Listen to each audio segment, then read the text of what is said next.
Les Portugais sont poilus.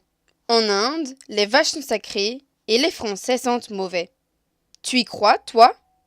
Eh bien, ces divers exemples de stéréotypes font partie d'un biais cognitif, celui de la corrélation illusoire. Ça correspond au fait de percevoir des liens entre plusieurs phénomènes, même quand aucun lien n'existe ou que celui-ci est très faible. En gros, c'est une fausse association. Ce matin, j'ai voulu manger des céréales, mais je n'avais plus de lait. Du coup, je suis sortie faire des courses, normal. Et devine quoi? Il a draché comme pas possible. Tu vois, tout est contre moi, j'ai un mauvais karma. Et tu sais quoi? Je pense que je peux même associer ce qui m'arrive à la loi de Murphy. Mais oui, ne viens pas me dire que tu sais pas ce que c'est. C'est celle qui dit que tout ce qui est susceptible de tourner mal, eh bien, tournera mal. Imagine, tu passes un examen sous forme de QCM. Et tu as quoi? 10 questions?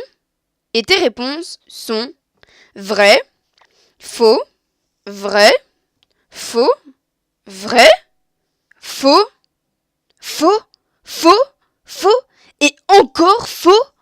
Mais rien ne te semble bizarre? Peut-être que toutes les réponses sont fausses après tout. Tu ne sais pas. Eh bien, c'est ce que l'on appelle l'illusion des séries. C'est une coïncidence dans les données disposées au hasard. Et, à ton avis, pourquoi est-ce que tu fais ça? Eh bien, c'est parce que ton esprit sous-estime systématiquement la variabilité des données. Et oui, les éléments sont semblables, donc tu essayes de faire quoi? Eh bien, un ensemble pour y voir une logique. D'ailleurs, as-tu déjà eu l'impression de vivre dans une réalité décalée? Ou bien de te souvenir d'un événement qui ne s'est jamais passé?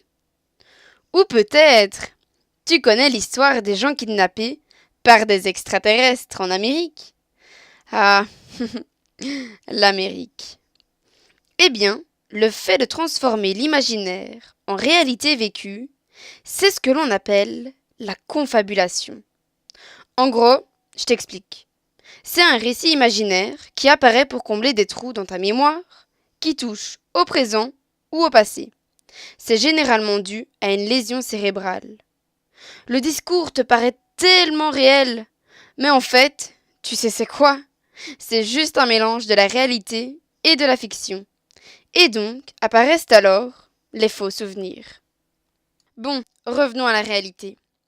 Tu as sûrement déjà joué au basket et tu as sûrement déjà pensé comme moi. Ah, j'ai réussi mes premiers tirs, je vais réussir les prochains. Quelle belle erreur de la main chaude. Non, non, ne sois pas triste. Je vais t'expliquer. Cette impression, c'est une croyance irrationnelle. En fait, c'est se dire que si tu gagnes ou si tu perds plusieurs fois de suite, on est chaud ou froid et du coup, tu risques de te répéter, alors qu'au fond, c'est quoi? C'est juste du hasard, non? Ça arrive parce que tu essayes de donner une explication logique pour expliquer le hasard que tu rencontres quotidiennement. Imagine maintenant que Bob est mon voisin. Et moi, je connais très bien mes voisins. Donc, je connais Bob.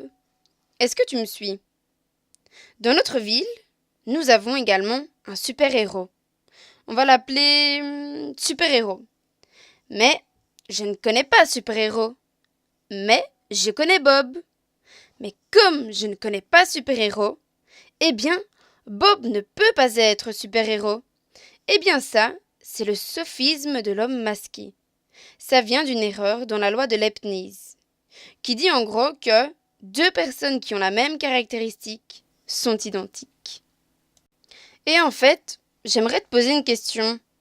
Tu sais pourquoi ça existe tout ça? Non. Pourquoi? En fait, l'homme préfère être concret. Il veut donner un sens à ce qu'il voit, ce qu'il fait. Il essaye donc de faire des liens, d'expliquer le hasard. Tout ça pour laisser le moins de place à l'inconnu. Et donc, se construire une zone de confort. Mais penses-tu que nous pouvons tout expliquer?